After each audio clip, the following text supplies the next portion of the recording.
Oh, hi again, it's Mike Poulter. I'm going to talk about a couple of things today. First of all, just on a very light note, and this is nothing to do with High Prairie. This is something that comes off the national news, and it's something that annoys me. I caught a feed on an internet channel from the Guardian newspaper, and they were screaming their headlines away about naked photographs of stars. And I thought to myself, you know, that's a trifle ridiculous. How can you have a naked photograph? Doesn't make sense. The word naked refers to the noun which follows it, which is photograph. And what do you take off of a photograph to make it naked? They should have said, of course, was it's a photograph of a naked star or a naked person. And then I looked at the local newspaper and found a similar sort of not correct, not incorrect, but not correct information. The front page was reporting about the joint use agreement. And it used the term, the first joint use agreement was done in 1999. Well, that's not true.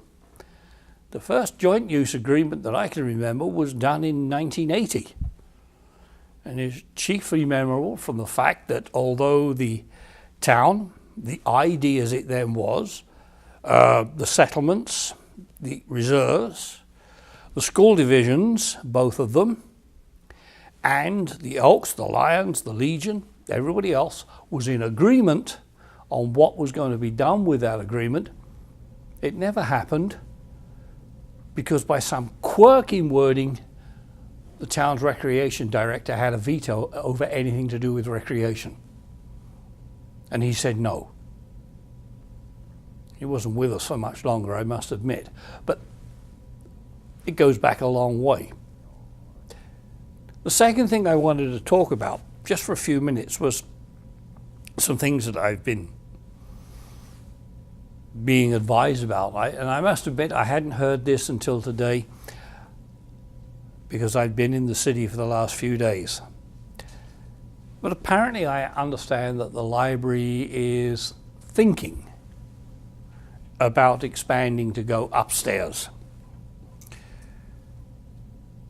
And frankly, there's nothing wrong with that idea. The building was originally bought to house the public library. We always knew at the time that the building was bought that in all probability at some point the library would need to expand to go upstairs.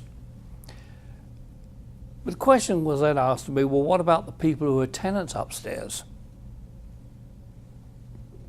Now, as far as I know, everybody who's a tenant upstairs in the library is a public service of some sort. They are either a town function or they are an offshoot of government in some way. All of those can be housed or could be housed in the school board side of the town building, of the town or school board building. The school board is vacating its half of the building and moving elsewhere. There's no reason why they couldn't all be put into the one building where they would be central and available. Of course, that does mean that we might see some programs trying to increase their budget because they're having to move. But you know, when the public library moved from its old building, which is now the museum, into its current building, the Moose building, we not only, as a library board, and I was the chairman of the board at the time, we not only had sufficient money put aside for expansion that we were able to pay for the alterations of the downstairs by the library board, but we also paid for moving every single item from the old library to the Moose building.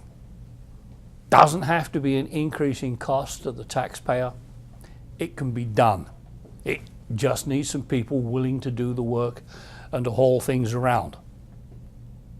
So if it should come about that indeed that's what happens, I would certainly think of it as being a very good thing. A good thing because it means that the library is expanding, that it is providing more service than it does right now. And I can think of lots of things that should go upstairs into the library. But it also means that other town services are being provided with quarters that are perhaps more appropriate. I have had a problem for a number of years with putting some services on the second floor of a building when people, especially elderly people who need to get in to see those or to use those services, can have trouble getting up and down stairs in the Moose Tooth building. And let's be honest, most times I've been round there, the elevator doesn't work properly. It was never really designed as a people carrier, it's a freight elevator. Whereas if we were to move them over to the town building, yeah, it's all on one floor. There are no steps even to get in there. Now, I don't know what you think. Maybe let me know. Give me a shout. You've got my address. I know that this is up on the screen, and you can get hold of me if you want to and let me know what you think. It will be nice to hear from you. If we hear, that will give us more talking points for the future. For now, thanks for listening and watching. And good night and goodbye.